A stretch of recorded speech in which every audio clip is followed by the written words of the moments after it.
My guest today is Eseo Gene Odiete. So tell me your investment for starting the business. Oh, I started with I think 10K or something less than that. Like 10,000 naira. So averagely, how many bags do you produce in a month? Like 60 bags. What's like our turnover in a month? 400. About 400. Some months. Some months, about 400,000. Ankara, how many yard of Ankara will make a bag? Like a quarter or something? Actually, my first set of bags were pieces from my tailor's shop.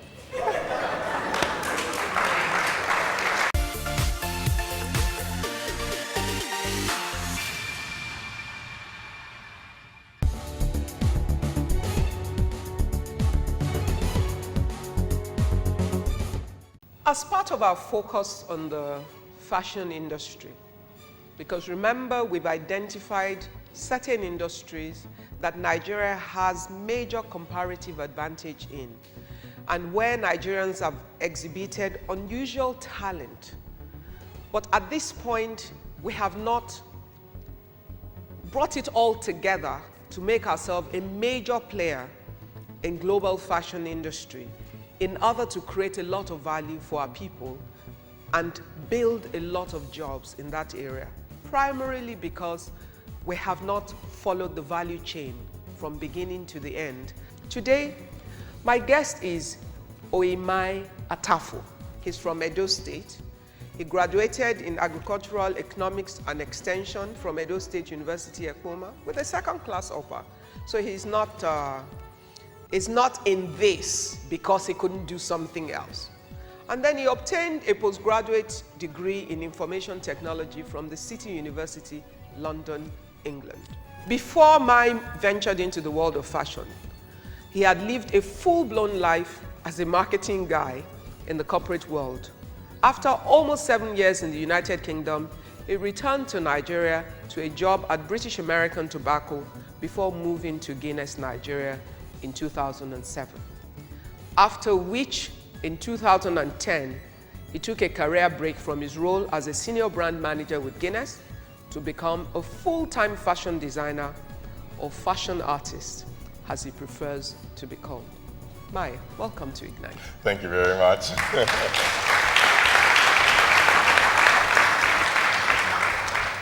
As we are seeking how to engage the young Nigerian minds to find respect and dignity in the fashion industry in a way that we can create ultimate value for Nigeria. Take some part of your experience and then help me to lead that into how the young Nigerian who is trying to find himself in that area can walk. Good. I think I'll start from the angle in which people have heard that I did the first degree, I did the second degree. I worked in corporate world, in multinationals that people would love to work for. And I decided to take, and if you realize, I never said I quit my job, I said I took a career break to do fashion. So you can go back tomorrow? I can always go back tomorrow if I want to. Interesting. So I've worked, close to 9 years. And I think that if I want to do marketing full time, I still do it, which is pretty interesting. I will talk more about that as we go on. But I see a lot of young people today that say, I don't want to work for anybody, I want to be my boss. Okay. From the get-go. And sometimes I tell you, it may not be the best. I think you need to understand how to manage somebody's money first. Before you can manage Before you can manage your own money. Because I think that if you manage someone else's money and you lose 10 kobo and someone has to hand you for the 10 kobo that you have lost, and you have to justify it, Yeah. you would understand the value of 10 kobo in your own business. Sure. So the same way you understand 10 million for somebody else, and you're scared that if a dime gets missing, the person will literally, get you and deal with you. When it comes to your own money, you value it as such. You also learn about the corporate And you environment learn and about discipline. the business. Yes. So I haven't done all that, and I think that my experience in the corporate world have been so valuable because when I went into fashion, a lot of young people know this thing. You go because you have a passion for it.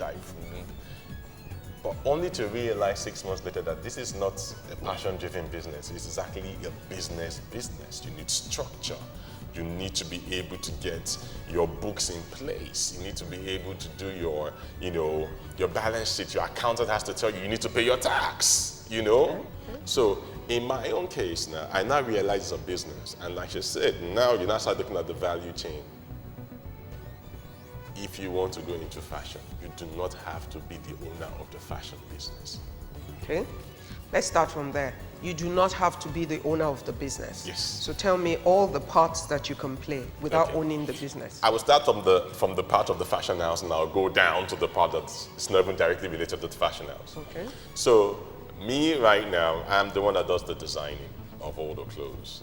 I go to the market to pick fabrics. I go to Teju Osho market and Balogun market by myself. Okay. By myself, okay? Design the clothes, I do clients. It's one of the businesses you have to do, services and goods have to be on point. Okay. Because fashion is subjective. It's not objective. So I'm dressed up like this today, and someone will say, I don't like the blue color on him. Someone will say, I love the color on him. But it's your choice. I cannot impose it on you.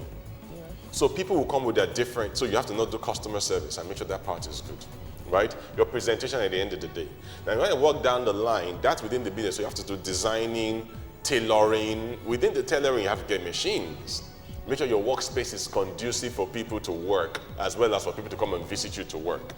Now when you look at all that, I've talked about going to the market, there's also the part of fabrics and selling fabrics. So when I look at the fabrics, in Nigeria, we have good fabrics. People always say, no, go overseas. I challenge you, no, we have very good fabrics. Now, it's two things. One is the fact that no matter how much they teach you in fashion school about fabric and fabric combinations and all that, when you get to the market, they're talking to the guy in Teju Osho. He doesn't get it. I want a fabric that is 90% wool and 5% viscose. This one, not go wash. You buy it, then it runs. So you have to learn the hard way. Now, I need you guys to follow him. He's identifying the value chain of the business. But what I need you to do is, as he's breaking out the value chain of the business for you, I need you to identify the businesses within that value chain. What we need you to do is to think out of the box and see how we create new ways of doing things to be able to help those industries to move much faster, so we can move from, I go to MAI, I want a suit, he measures me, he sews the suit and all of that, I'm happy, he makes me a dress, I'm happy. 2, MAI does not wait for a customer to walk through his door to be sure he will pay his staff salary, because his production line is working all the time, producing 20 different suits of one design, 20, or 4, 5, 6 designs he has developed. Shirts he has developed. Tie, what's a tie? Not be fabric. It's fabric. Who is making boxers that men wear? We still wait for China to ship it to Nigeria. When it comes here, the bulk of the money has already stayed in China. And if it's a Chinese man selling it in Nigeria again, it means that 99.9% of the money goes back. So follow the trail and think of where you can plug in, and think of new ideas of how to convert those opportunities into real value for us as a nation, because we've got to do that.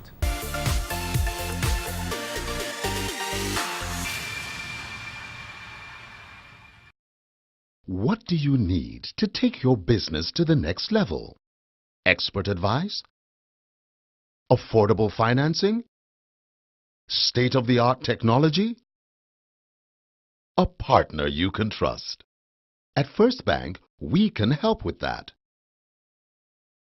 Visit sme.firstbanknigeria.com to find out how we can help you grow your business. First Bank.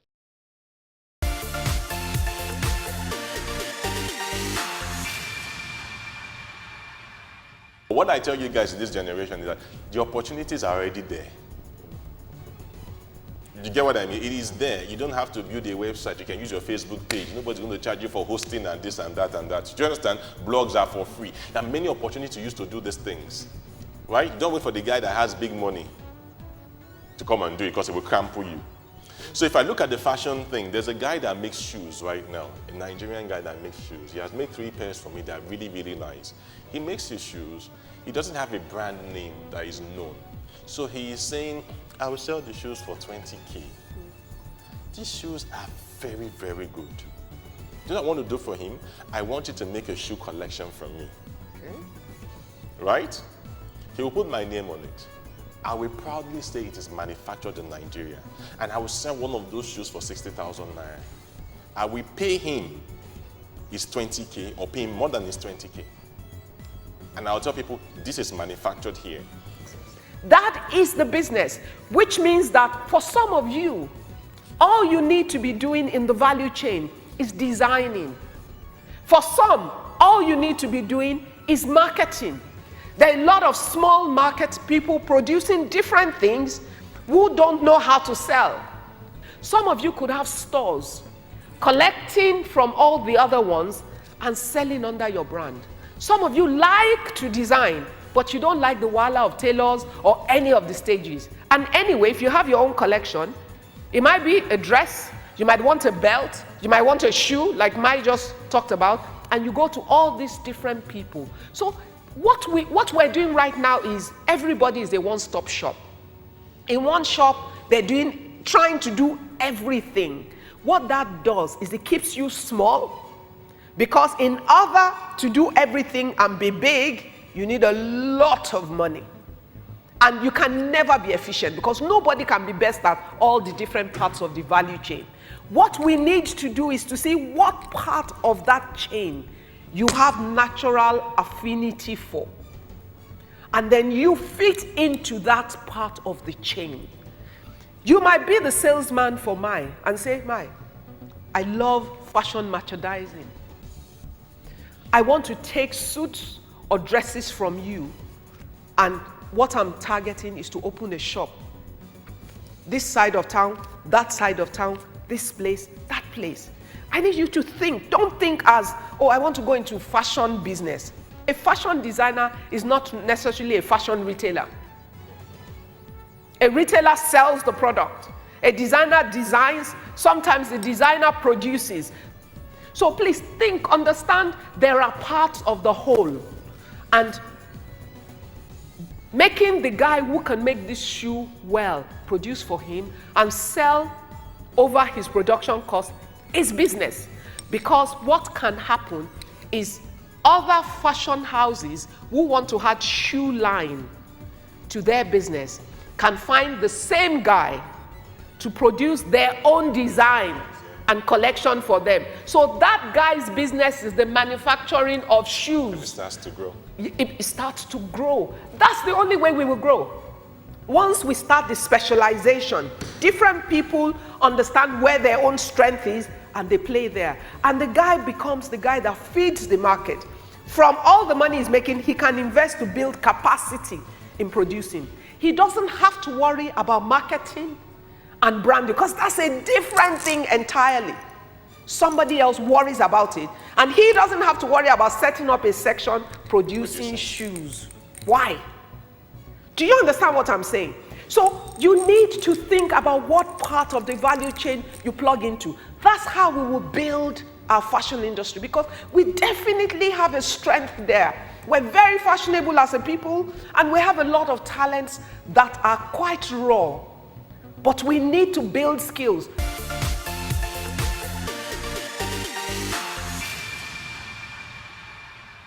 Are you a creative person? Are you looking for the right partner to help you transform your talent into your business? We can help with that. First Bank SME Connect. Visit sme.firstbanknigeria.com to find out more. First Bank. Are you a Nigerian? Do you have a business idea but lack the initial capital? AGDC, in partnership with Lagos State Government, the Chair Center Group, founded by Mrs. Ibukun Awoshika, presents through an online contest, Ignite Ideas Contest, to give seed capital of 100,000 naira each to 1,100 people and 1-year business mentorship. There is more. You also get access to credit facility from one of the biggest banks in the country. All you have to do is log on to www.igniteideas.org to register and fill the application form. You should also follow them on their social media pages. Facebook, www.facebook.com/IgniteIdeasContest. Twitter, @IgniteContest. Hurry and give your business ideas some life.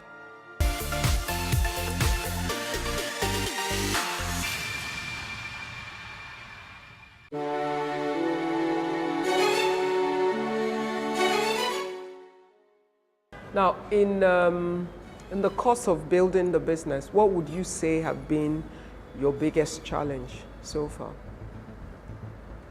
Personally for me, my biggest challenge right now is how to grow sales. To grow sales? Yes. Would that be on the bespoke side or on the online platform?